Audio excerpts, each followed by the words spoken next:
Rawat boneka bayi bak anak manusia, Ivan Gunawan siapkan kamar khusus hingga pekerjakan pengasuh. Desainer Ivan Gunawan memperlakukan dua boneka bayi miliknya dengan penuh kasih sayang.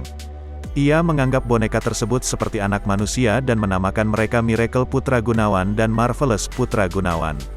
Perasaan Ivan juga lebih tenang karena dirinya punya teman untuk diajak bicara.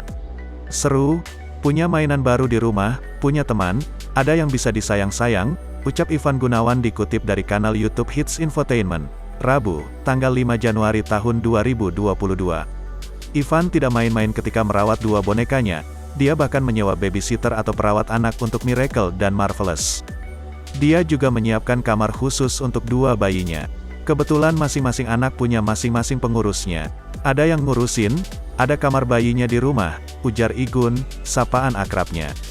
Ivan juga memiliki cara khusus untuk merawat dua bayinya. Setiap pagi, dua bayinya diajak berjemur hingga dibersihkan menggunakan kain. Ada babysitter masing-masing ya kan, kalau pagi harus dijemur, dilap, ujar Ivan. Bajunya juga baju tidur sama baju keluar harus beda, kalau dia habis dipegang orang, saya maunya dibersihin lagi, lanjutnya. Kualitas pakaian yang diberikan Ivan untuk dua bayinya juga tidak sembarangan. Ivan mengaku sengaja membeli pakaian mahal untuk Miracle dan Marvelous. Sebelumnya, Ivan membantah beredarnya rumor miring soal dua bonekanya yang selalu dikait-kaitkan dengan hal mistis.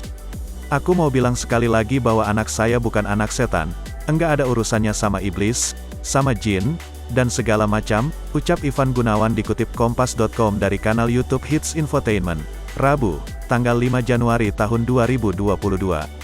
Dua boneka yang ia rawat layaknya bayi manusia saat ini adalah pemberian, bukan Ivan sendiri yang sengaja mencari untuk kemudian diadopsi.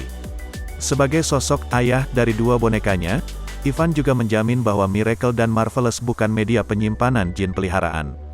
Saya sih enggak pernah merasa dia ada isinya, enggak merasa dia itu saya pelihara setan, saya pelihara iblis, saya pelihara dajjal, ujar Igun, sapaan akrabnya.